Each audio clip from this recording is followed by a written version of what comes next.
मेरा नाम नैतिक है। मैं बंगाल के एक छोटे से कस्बे का रहने वाला हूँ। अपनी माँ से दूर मैं दिल्ली शहर की यूनिवर्सिटी में पढ़ने के लिए आया हुआ था। अपने ही यूनिवर्सिटी में पढ़ने वाली मुझे एक लड़की से प्यार हो गया था। उसका नाम वर्षा था। वर्षा मुझे बहुत पसंद आई थी। वो दिल्ली की ही रहने वाली थी और बहुत खूबसूरत थी। उसकी खूबसूरती ने ही मुझे उसकी तरफ अट्रैक्ट किया था। वो मेरी आइडियल थी, क्योंकि मैं अपनी पत्नी ऐसी ही लड़की को बनाना चाहता था जो बहुत खूबसूरत हो और पढ़ने लिखने में भी बहुत इंटेलिजेंट हो। वर्षा बिल्कुल ऐसी ही थी जैसी चाहत मैंने अपने फ्यूचर वाइफ की थी। मैं उससे शादी करना चाहता था। बड़ी मुश्किल से मैंने उसे प्रपोज किया था और भरोसा दिलाया था कि मैं उससे शादी करूंगा। धीरे धीरे हम दोनों एक दूसरे के बहुत करीब आ गए थे। हम दोनों की खूब बातचीत होने लगी थी। वर्षा के अलावा मैं किसी को पसंद नहीं करता था। एक वही पहली लड़की थी जो मुझे भा गई थी। मैं ऐसा नहीं था कि लड़कियों के साथ फ्लर्ट करता। मैंने कभी किसी लड़की को नजर उठाकर नहीं देखा था। हमेशा मैंने औरत की इज्जत की थी। मेरी माँ ने मुझे हमेशा औरत की इज्जत करनी सिखाई थी, क्योंकि मेरे पिता नहीं थे और सारी जिंदगी मेरी माँ ने मेरे लिए काफी कुछ किया था। जब मैं 10 साल का था तभी मेरे पिता मुझे इस दुनिया से छोड़कर चले गए थे। मेरी एक 7 साल की बहन भी थी। मेरी माँ ने लोगों के घरों में झाड़ू बर्तन करके हम दोनों भाई बहन को पढ़ाया लिखाया था और अपने गहने बेचकर मुझे दिल्ली यूनिवर्सिटी में एडमिशन दिलवाया था और मेरी पढ़ाई का खर्चा खुद उठा रही थी। मैं चाहता था कि मैं अपनी पढ़ाई पूरी होने के बाद एक अच्छी नौकरी करूंगा और अपनी माँ को कभी काम नहीं करने दूंगा।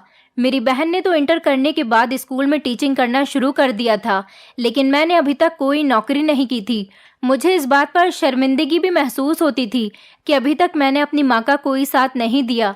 पर मैंने सोच लिया था कि जैसे ही मेरी पढ़ाई पूरी होती है, मैं जल्द ही किसी अच्छी नौकरी की तलाश में लग जाऊंगा।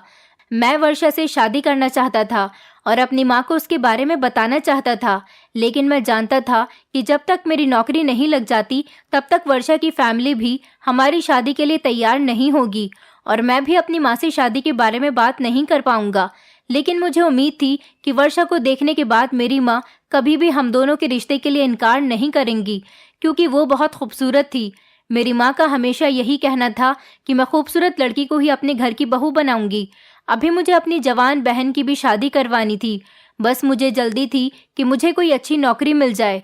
अपनी पढ़ाई पूरी करने के बाद जब मैं बंगाल वापस गया तो वहां पर मैंने नौकरी तलाश करना शुरू कर दी थी और फाइनली मुझे एक अच्छी नौकरी भी मिल गई थी, जिस पर मेरी माँ बहुत खुश हुई थी और मैंने उनको भरोसा दिलाया था कि मैं धीरे धीरे हमारे घर की सारी परेशानियों को दूर कर दूंगा और अपनी जवान बहन की शादी भी खूब धूमधाम से करूंगा। मेरी माँ का नाम बबीता था। मेरी बहन भी देखने में खूबसूरत थी और उसके रिश्ते आ रहे थे, पर अभी हमारे घर के हालात इस काबिल नहीं थे कि हम उसकी शादी करते। वैसे भी आजकल महंगाई के चलते हुए आम आदमी नॉर्मल शादी भी नहीं कर सकता और मेरी माँ की तो शुरू से ही ख्वाहिश थी कि वो अपनी बेटी की शादी धूमधाम से करना चाहती थी। बंगाल आने के बाद वर्षा और मेरी मुलाकात कम हो गई थी। अब हम दोनों फोन पर ही बातें किया करते थे। एक दिन वर्षा ने मुझे एक ऐसी बात बताई जिसे सुनकर मेरे होश उड़ गए थे। मैं वर्षा को खोना नहीं चाहता था। वर्षा ने मुझे बताया था कि उसके लिए एक बिजनेसमैन के बेटे का रिश्ता आया है। हालांकि उसकी फैमिली भी मिडिल क्लास थी, लेकिन इस रिश्ते को लेकर उसकी फैमिली बहुत सीरियस थी और वो लोग उसकी शादी कर देना चाहते थे। उनका मानना था कि उनकी बेटी वहां पर ऐश करेगी। वर्षा का ये रिश्ता उसकी खूबसूरती की वजह से आया था। मैं वर्षा को किसी और का होने नहीं देना चाहता था और मैंने ठान लिया था कि मैं बिना टाइम वेस्ट किए ही माँ से वर्षा के बारे में बात करूंगा। अभी तो मेरी 1 महीने की भी सैलरी नहीं आई थी। मुझे माँ से बात करते हुए शर्म आ रही थी, पर क्या करता, हालात ही कुछ ऐसे बन गए थे। मैंने तो सोचा था कि मैं नौकरी करने के बाद अपनी बहन की शादी कर दूंगा और अपनी शादी के लिए कुछ पैसे जोड़ लूंगा, तब जाकर वर्षा और अपने बारे में माँ को बताऊंगा। पर मेरी पूरी प्लानिंग मिट्टी में मिल गई थी। मैंने हिम्मत करके इस बारे में अपनी माँ को बताया और वर्षा की फोटो भी उनको दिखाई थी। मुझे उम्मीद थी कि माँ उसको देखते ही पसंद कर लेगी, क्योंकि मेरी माँ को भी मेरे लिए खूबसूरत लड़की की तलाश थी। पर ऐसा कुछ भी नहीं हुआ था। माँ ने तो मुझसे सवाल करने शुरू कर दिए थे कि आखिर ये सब कब से चल रहा है और ये लड़की कौन है, कहाँ की है। मैंने माँ को बता दिया था कि ये लड़की दिल्ली की है और मेरी यूनिवर्सिटी में ही इससे मेरी मुलाकात हुई थी। मैं इसे बहुत पसंद करता हूँ और इसके अलावा किसी और से शादी नहीं करूँगा। माँ को इस बात पर बहुत गुस्सा आया था। माँ ने कहा था कि तुम्हें शर्म नहीं आती, अभी तुम्हारी जवान बहन की भी शादी नहीं हुई है और तुम अपनी शादी करना चाहते हो। मैंने माँ से कहा, माँ मैं बहुत मजबूर हूँ, मैं पहले बहन की ही शादी करवाना चाहता था, मगर वर्षा के परिवार वाले उसकी शादी कहीं और करवाना चाहते हैं, इसीलिए मैं चाहता हूँ कि आप मेरे साथ दिल्ली चलो और वर्षा के घर वालों से उसका हाथ मांग लो। मेरी माँ तो ये बात सुनकर बहुत गुस्सा हुई थी। मेरे लिए माँ को मनाना बहुत मुश्किल हो गया था। उधर वर्षा मुझसे नाराज हो रही थी कि मेरी शादी हो जाएगी और तुम रिश्ता नहीं भेजोगे। बड़ी मुश्किल से मैंने माँ को मना ही लिया था। अपने बेटे की खुशी की खातिर माँ मान गई थी, मगर उनका मूड खराब था। उनका कहना था कि पहले मुझे घर के हालात बेहतर करने चाहिए थे, तब जाकर अपनी शादी के बारे में सोचना चाहिए था, मगर मैं कुछ नहीं कर सकता था, कुछ भी मेरे बस में नहीं था। मुझे तो सिर्फ वर्षा की मोहब्बत दिखाई दे रही थी, मैं उससे अलग नहीं होना चाहता था। मेरी माँ जब वर्षा के घर रिश्ता लेकर गई तो उन लोगों ने हमारे रिश्ते से साफ इनकार कर दिया था, मगर वो लोग भी अपनी बेटी की जिद के आगे हार मान गए थे और इस तरह से मेरी शादी वर्षा के साथ हो गई। वर्षा दिल्ली से विदा होकर मेरे साथ बंगाल मेरे घर में रहने के लिए आ गई थी। पूरी शादी में मेरी माँ का मूड मेरी तरफ से काफ़ी ख़राब रहा था। उन्होंने तो खुश होकर मेरी पत्नी की शॉपिंग भी नहीं की थी, सब कुछ मैंने अपनी मर्जी से ही किया था।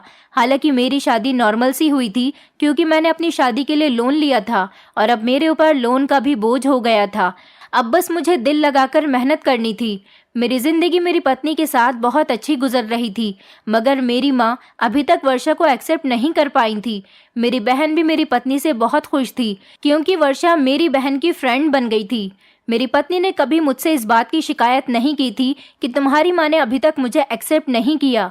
उसकी मम्मी का जब भी फ़ोन आता वो उनसे यही कहा करती थी कि उसकी ससुराल बहुत अच्छी है और सब लोग उसका बहुत ख्याल रखते हैं, जबकि मेरी माँ को तो वर्षा एक नज़र नहीं भाती थी। वर्षा ये सब कुछ खामोशी से बर्दाश्त कर रही थी, सिर्फ मेरी खातिर। हमारी ज़िंदगी इसी तरह से गुजर रही थी। मेरी और वर्षा की शादी को 1 साल हो गया था। अभी तक मेरे ऊपर से ना तो लोन का कर्जा उतरा था और ना ही अभी तक मेरे घर के हालात बेहतर हुए थे, क्योंकि शादी हो जाने के बाद तो 10 तरह के खर्चे आ जाते हैं। वर्षा भी हर महीने अपने मायके जाती थी, किराए में भी मेरे काफ़ी सारे पैसे खर्च हो जाते थे। मेरी माँ को ये सब कुछ बर्दाश्त नहीं होता था। इसी तरह हमारी शादी को 2 साल हो गए थे, मगर अभी तक हमारे पास कोई औलाद नहीं थी। मेरी माँ मेरी पत्नी को इस बात का भी ताना दिया करती थी। कहने को तो मेरी पत्नी मेरी माँ से बहुत परेशान थी, मगर वो मेरे सामने कुछ भी जाहिर नहीं करती थी और मैं हमेशा अपनी पत्नी का साथ दिया करता था। एक तरह से मैं माँ को भी ऐसी कमी महसूस नहीं होने देता था कि मैं अपनी पत्नी की तरफ हूँ। मेरी बहन की भी अभी तक शादी नहीं हुई थी। मेरी माँ मुझसे हमेशा नाराज़ रहती थी। काफ़ी दिनों से वर्षा की तबीयत ठीक नहीं चल रही थी, वो मेरे साथ डॉक्टर की भी नहीं जा रही थी। एक दिन सुबह सुबह का टाइम था, जब मैं सोकर उठा तो मेरी पत्नी कमरे में मौजूद नहीं थी। ये देखकर मुझे बड़ी हैरानी हुई थी, क्योंकि आज तक मेरे साथ ऐसा नहीं हुआ था। मेरी जब भी आँख खुलती थी वर्षा कमरे में ही मौजूद होती थी और मुझसे नाश्ते का पूछती थी।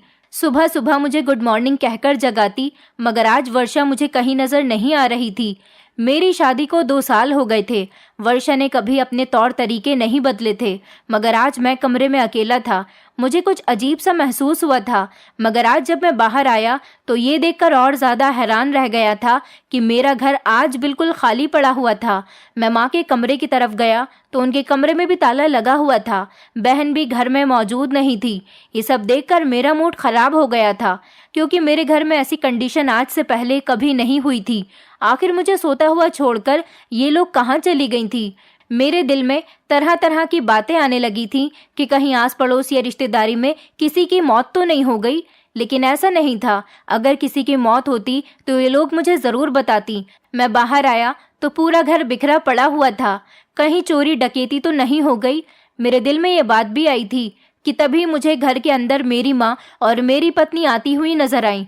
मैं उनकी तरफ जाने लगा। मैंने पूछा कि आप लोग कहाँ चली गई थी? मेरी पत्नी ने अपना सर झुका लिया, जबकि मेरी माँ चहकते हुए कहने लगी, बेटा आज तो मैं तुम्हें ऐसी गुड न्यूज़ सुनाने वाली हूँ कि तुम खुशी से झूम उठोगे। आज तो दोनों सास बहू के बिहेवियर में ज़मीन आसमान का फ़र्क था। मेरी पत्नी जितनी परेशान नज़र आ रही थी, मेरी माँ उतनी ही खुश थी। मेरी माँ ने मुझे बताया कि बेटा तुम पिता बनने वाले हो। मैं बाबा जी से बहू के लिए भभूति लेकर आई थी। उसका कमाल देखो कि बहू 2 महीने में ही गर्भवती हो गई। ये सब मेरे बाबा जी की भभूति का ही कमाल है। बाबा जी का तो जितना शुक्रिया अदा किया जाए उतना ही कम है। अपनी माँ के मुंह से ये बात सुनकर मुझे बहुत खुशी हुई थी कि मेरी पत्नी माँ बनने वाली है। मैं बहुत खुश हुआ, मगर मेरी पत्नी बिल्कुल भी खुश नहीं थी। उसने तो अपना सर झुकाया हुआ था और वो बहुत परेशान लग रही थी। मैंने अपनी पत्नी से सवाल किया, वर्षा, क्या तुम्हें खुशी नहीं हुई है? वो सर झुकाकर फौरन अपने कमरे में चली गई। माँ कहने लगी, बहू शर्मा गई है।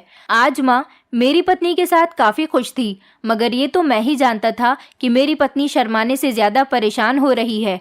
उसने मुझसे कोई बात नहीं कही थी, मगर मैं उसकी आंखों को देखकर समझ गया था। वर्षा की परेशानी की वजह तो मुझे मालूम नहीं थी। मैंने चुपचाप माँ के साथ खुशी तो मना ली थी, मगर वर्षा की वजह से मेरा दिल उदास हो रहा था।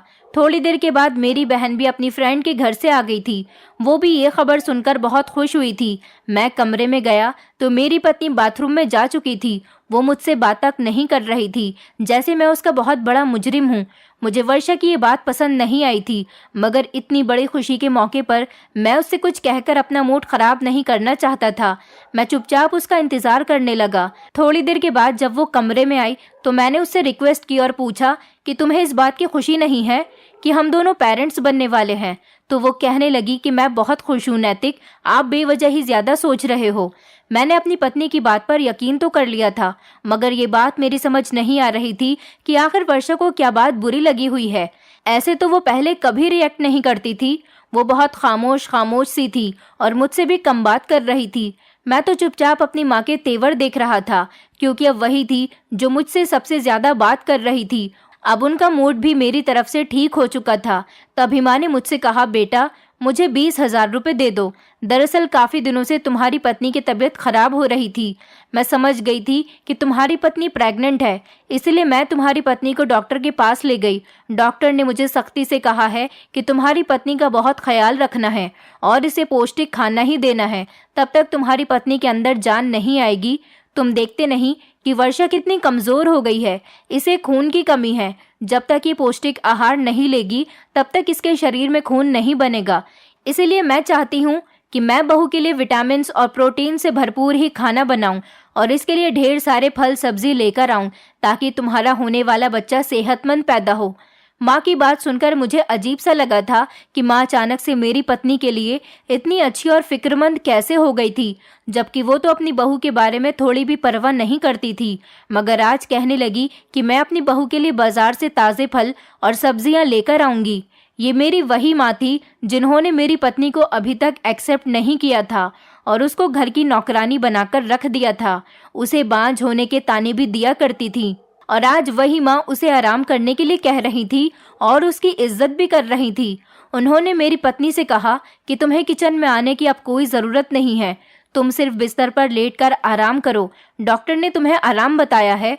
माँ की इस बात ने मुझे और भी ज़्यादा हैरान कर दिया था, क्योंकि मेरी माँ तो इतनी नरम दिल नहीं थी जो अपनी बहू से ये कह देती कि मैं तुम्हें खाना तुम्हारे कमरे में बेड पर ही लाकर दिया करूँगी। अब तो मेरी माँ पूरी तरह से चेंज हो चुकी थी।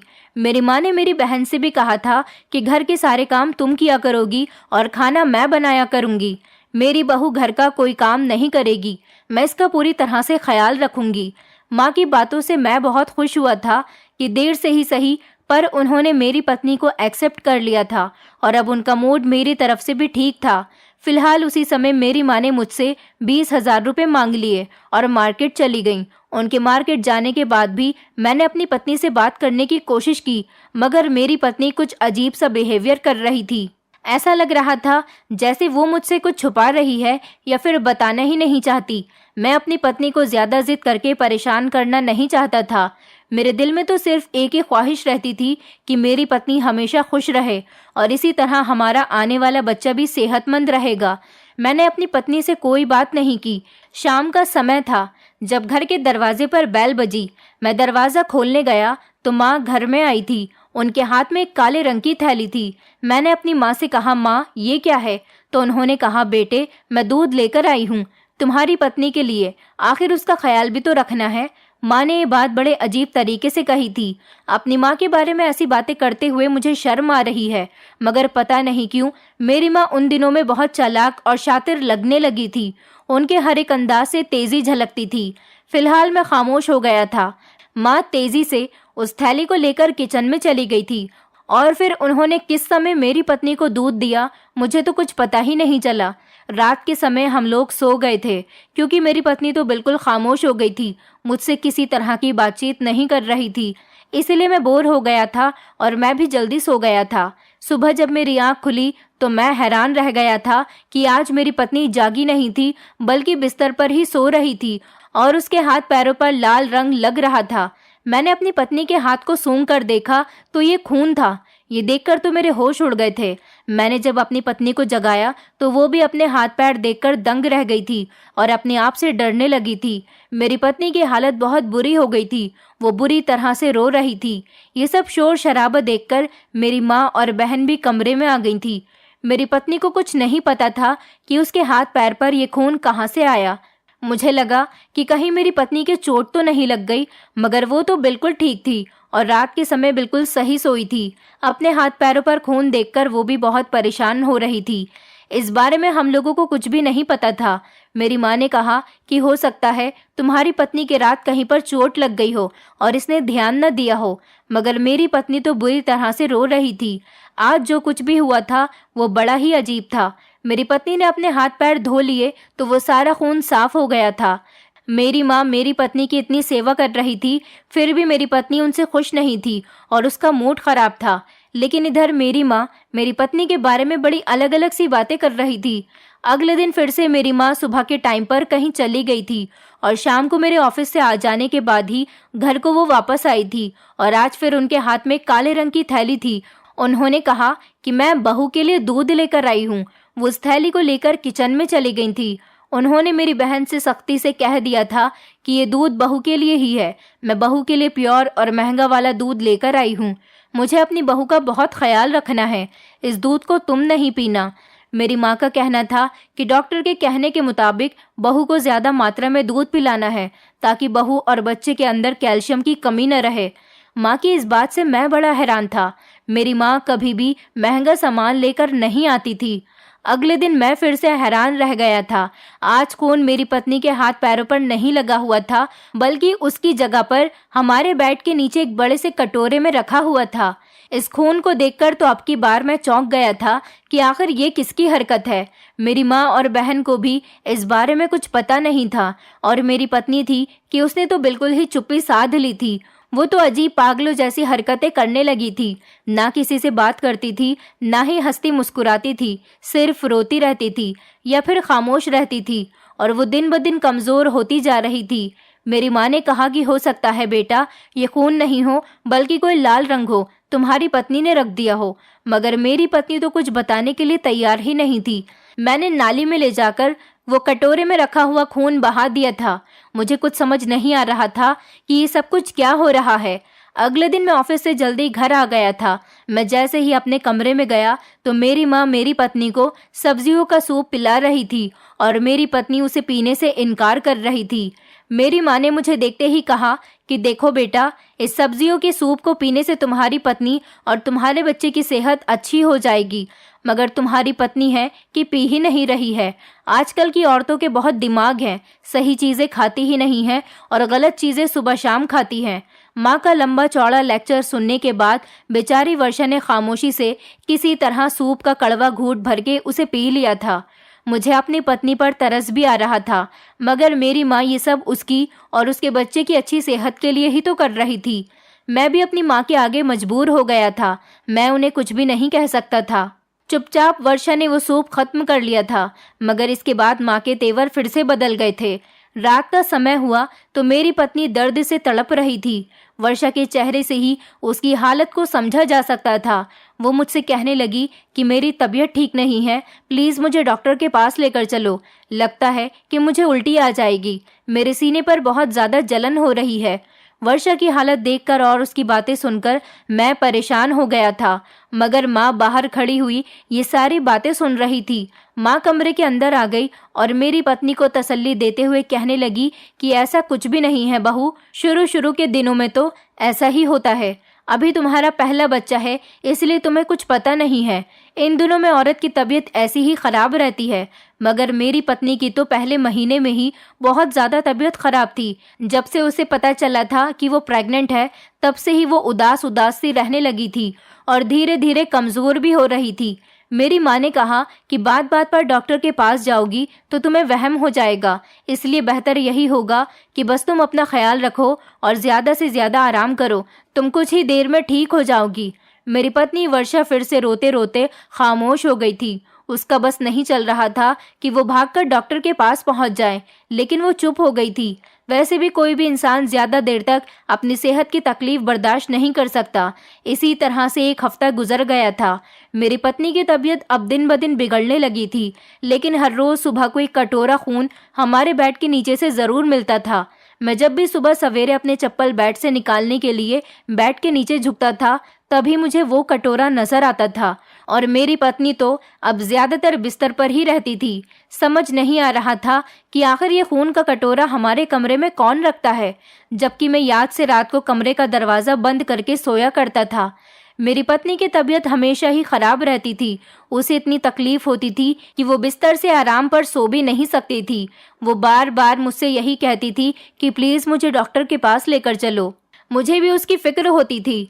मेरे दिल में ख्याल आता था कि मैं उसे डॉक्टर के पास ले जाऊं, मगर हर बार मेरी माँ कोई ना कोई बात कहकर मुझे डॉक्टर के पास उसे लेकर जाने ही नहीं देती थी।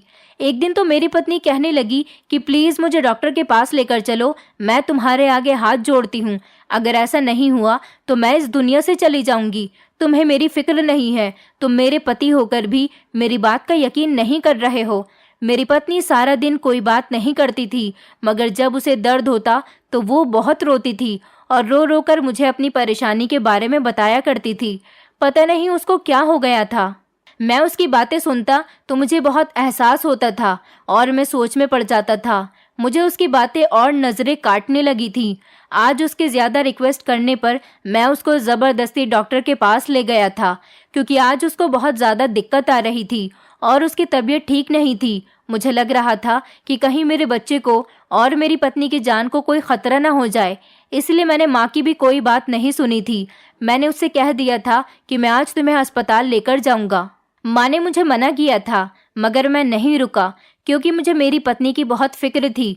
अपने बच्चे और पत्नी को लेकर मैं अब रिस्क नहीं लेना चाहता था। मेरी पत्नी का सांस बहुत फूल रहा था। मैं उसे अस्पताल लेकर गया। मैंने अपनी पत्नी का डॉक्टर से चेकअप करवाया तो पता चला कि मेरी पत्नी डिप्रेशन और बेचैनी का शिकार हो रही है, जिसकी वजह से बच्चे को भी नुकसान हो सकता था। डॉक्टर ने मुझे और बताया कि मेरी पत्नी किसी ऐसी नशे की चीज़ का सेवन कर रही है जिसकी वजह से उसके शरीर में सुस्ती पैदा हो रही है और उसके खून में भी इन्फेक्शन हो रहा है, और साथ ही साथ मेरी पत्नी को वॉक भी करवाते रहना होगा और उस चीज़ पर भी रोक करनी होगी जिसका मेरी पत्नी सेवन कर रही है। मगर हमारे घर में तो ऐसी कोई भी चीज़ नहीं थी।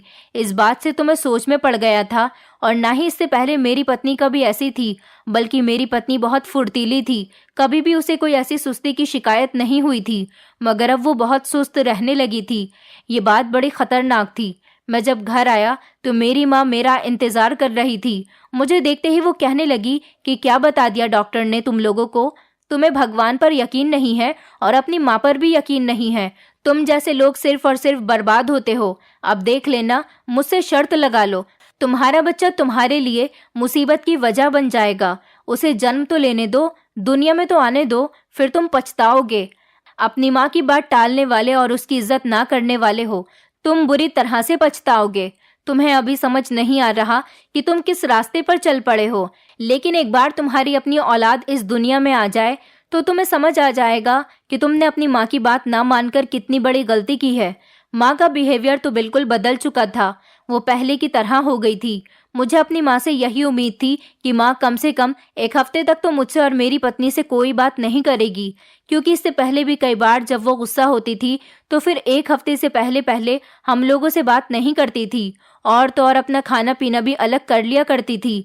लेकिन अगले ही दिन माँ मेरी पत्नी के पास आई और उसके लिए सब्जी का सूप बनाकर लाई थी।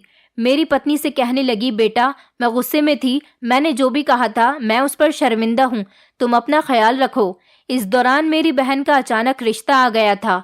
लोग मिडिल क्लास फैमिली से बिलोंग करते थे और उन लोगों को मेरी बहन के अलावा कुछ नहीं चाहिए था।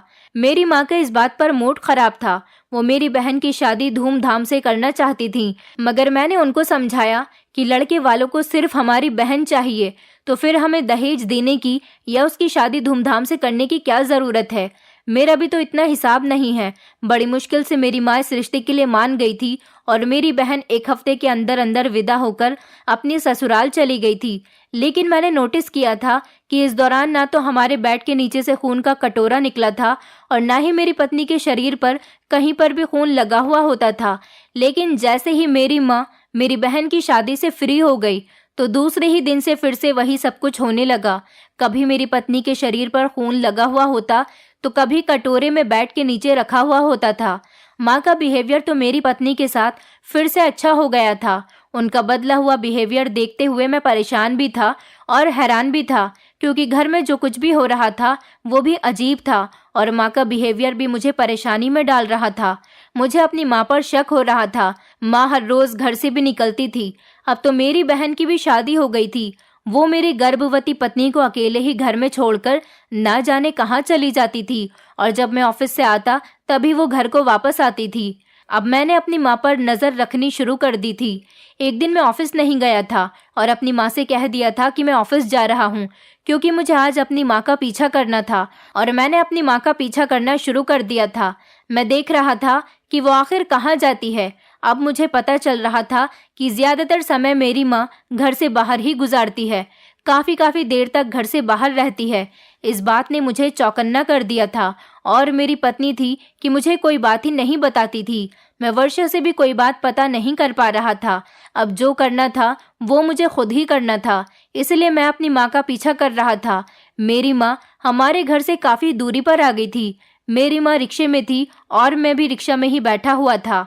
फिर मेरी माँ एक ऐसी जगह पर जाकर रुक गई जहाँ की जगह काफी सुनसान थी। यहाँ पर एक छोटी सी झोपड़ी बनी हुई थी। इस झोपड़ी में काफी सारे लोग बैठे हुए थे और उसमें एक बाबा भी बैठा हुआ था जो जादू टोने का काम कर रहा था। मैं चोरी चुपकर इस झोपड़ी के अंदर झांककर सब कुछ देख रहा था। मेरी माँ उस बाबा से कह रही थी कि मुझे बलि का खून दे दो और जल्द से जल्द मेरी बहू के बच्चे को उसके पेट में ही मार दो। बाबा कहने लगा कि ये बलि का खून ले लो और मेरी मुमांगी कीमत के पैसे दे दो। मेरी माँ ने उसे 20,000 रुपए दे दिए थे। उस बाबा ने कहा कि जल्दी ही तुम्हारी बहू की हालत खराब हो जाएगी और उसका बच्चा पेट में ही खत्म हो जाएगा, क्योंकि मैं अपनी बहू से बहुत तंग आ चुकी थी। अब मैं उसको अपने घर में और ज्यादा बर्दाश्त नहीं कर सकती। मैं चाहती हूँ कि इस बच्चे के साथ साथ मेरी बहू भी खत्म हो जाए, ताकि मैं अपने बेटे की शादी तब करवाऊं जब वो अपने घर की जिम्मेदारियों को अच्छी तरह से संभाल ले। बाबा ने मेरी माँ से कहा कि तुम परेशान न हो, तुम हमें जितने पैसे देती हो उस हिसाब से हम तुम्हारे लिए बहुत कुछ कर रहे हैं। कुछ दिन रुक जाओ, तुम जैसा कहोगी वैसा ही होगा, लेकिन उसके लिए हमें जानवर की बलि चढ़ानी होगी। हम तुम्हें उसका खून देंगे, फिर तुम उसे अपनी बहू को खाने में मिलाकर दे देना, जिसकी वजह से तुम्हारी बहू और उसका बच्चा दोनों ही इस दुनिया से चली जाएंगे। मेरी माँ ये बात सुनकर बहुत खुश हो गई थी और उन्होंने ढेर सारे पैसे उस बाबा के हवाले कर दिए और वो खुद वहां से काले रंग की थैली में खून लेकर वापस आने लगी थी। अपनी माँ की बात सुनकर तो मेरे होश उड़ गए थे कि मेरी माँ मेरी पत्नी के साथ इतना गलत कैसे कर सकती थी। मैंने वहां से निकलते ही अपनी माँ को पुकारा। मुझे देखते ही मेरी माँ के तो होश ही उड़ गए थे। वो घबरा गई और कहने लगी, बेटा तुम यहाँ पर कैसे आए? उन्होंने अपनी फीलिंग्स और अपने एक्सप्रेशन को कंट्रोल करने की कोशिश की थी, मगर मैं समझ गया था कि उन्हें रंगे हाथों पकड़े जाने का एहसास हो चुका था। उनकी नजरें झुकी हुई थीं, मगर उनके बोलने में ईगो अभी भी था। वो मुझसे कहने लगी, बेटा मैं तो यहाँ अपनी पड़ोस की एक औरत के लिए आई थी। बाबा जी ने उसके लिए दवाई दी थी, वो बीमार है ना, इसीलिए तुम्हें तो पता है कि हमारे मोहल्ले के कुछ लोग इन बाबा का ही इलाज करते हैं। मैंने अपनी माँ से कहा, माँ, बेवकूफ़ किसी और को बनाना। मैंने उनकी आंखों में आंखें डालकर देखते हुए कहा था, तो वो भी मुझ पर फट पड़ी और कहने लगी, हाँ तो तुम्हें क्या लगता है कि मैं तुम्हारी पत्नी को सारी जिंदगी बर्दाश्त करती रहूंगी? मुझे पता है कि तुम सच्चाई जान गए हो। अब तुम सारी सच्चाई पता लगा ही चुके हो, तो फिर तुमसे क्या छुपाना? तुम्हें कभी इस बात का एहसास नहीं हुआ कि सारी जिंदगी तुम्हारी माँ ने लोगों के यहाँ झाड़ू बर्तन करके तुम्हारी परवरिश की और तुम्हें पढ़ने के लिए दिल्ली भेजा ताकि तुम किसी काबिल बन सको और हमारी परेशानियों को दूर कर सको। लेकिन तुमने तो वहां जाकर इस लड़की को पसंद कर लिया और इससे शादी करने की जिद कर ली। मैं चाहती थी कि पहले तुम अपनी जिम्मेदारियां समझो, लेकिन मेरी एक ही बेटी है, उसकी शादी धूमधाम से करो। तुमने तो मेरी बेटी की शादी भी सादगी से ही कर दी, जबकि मेरा सपना था।